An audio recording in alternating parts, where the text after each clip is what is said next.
किसी गांव में एक गरीब लड़का रहता था। वह एक साहूकार के यहाँ नौकरी करता था। स्थिति बहुत ही खराब थी, इसलिए उसका गुजारा भी बड़ी मुश्किल से होता था। वह रोज अपने लिए 3 रोटी बनाता और खाता। कई दिन से उसकी एक रोटी कोई चुरा कर ले जाता था। एक दिन उसने देखा कि एक बिल्ली वहां आती है और उसकी एक रोटी लेकर चली जाती है। एक दिन वह उस बिल्ली को पकड़ लेता है और उससे कहता है, मैं बड़ी मुश्किल से 3 रोटी कमा पाता हूँ। मैं बहुत ही परेशान रहता हूँ। मेरी गरीबी कब दूर होगी? और ऊपर से तुम मेरी एक रोटी ले जाती हो।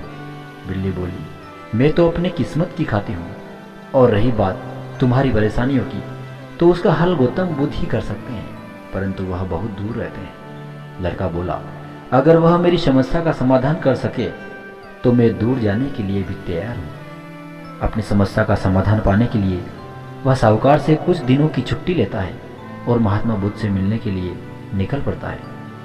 पूरा दिन चलते चलते रात हो जाती है।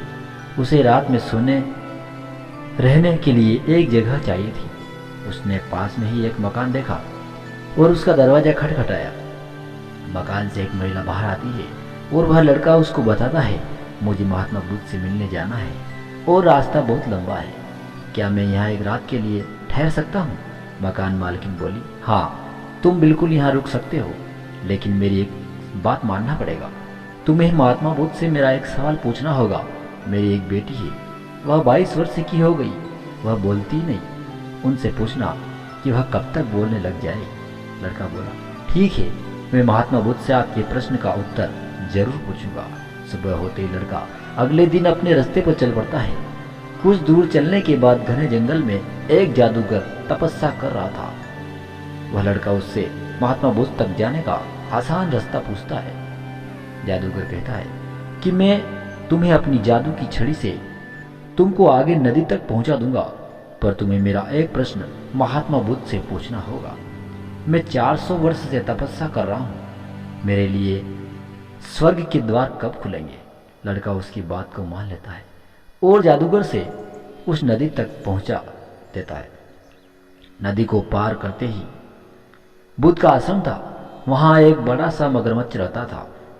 उस लड़के ने मगरमच्छ से कहा, मुझे महात्मा बुद्ध के आश्रम तक जाना है, कृपया मुझे आप अपनी पीठ पर नदी पार करवा दो।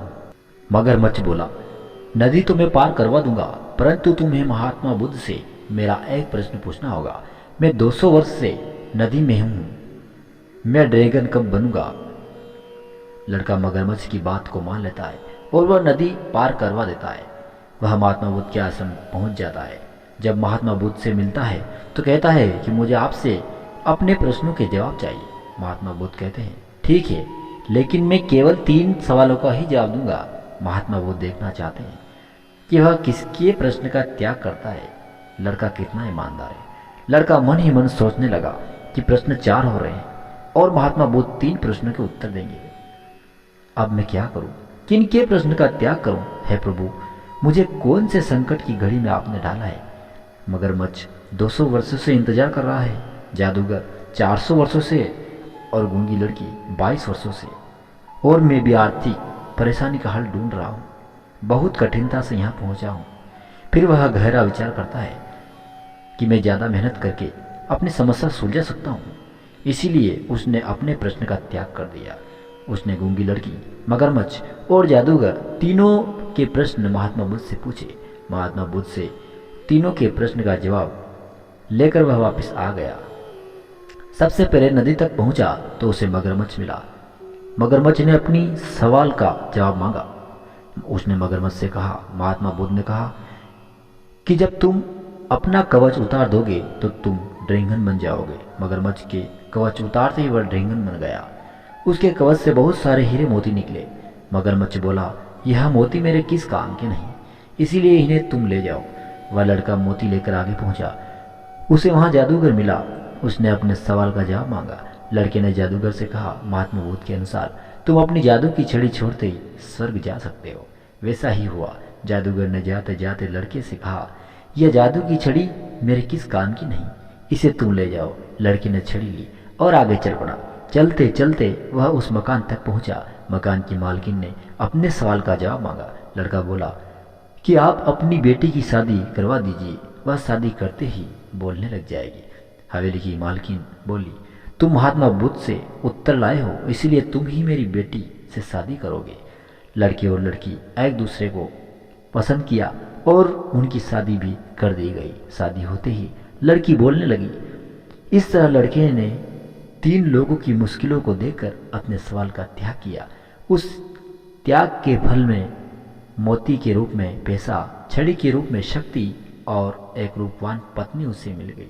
मित्रों, यह महात्मा बुद्ध की कहानी हमें बताती है कि इंसान दूसरों का भला अगर चाहता है, दूसरों की भलाई के लिए अगर कोई काम करता है तो भगवान सबसे पहले उसी का भला करता है, उसी की मदद करते हैं।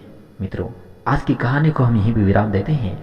मिलेंगे आज की तरह कल नेक्स्ट कहानी के साथ। तब तक के लिए आप सभी को जय हिंद, वंदे मातरम, बुद्धाय नमः। और हाँ, कमेंट में बुद्धाय नमः जरूर लिखें। और मित्रों, हमारे चैनल को सब्सक्राइब जरूर करें।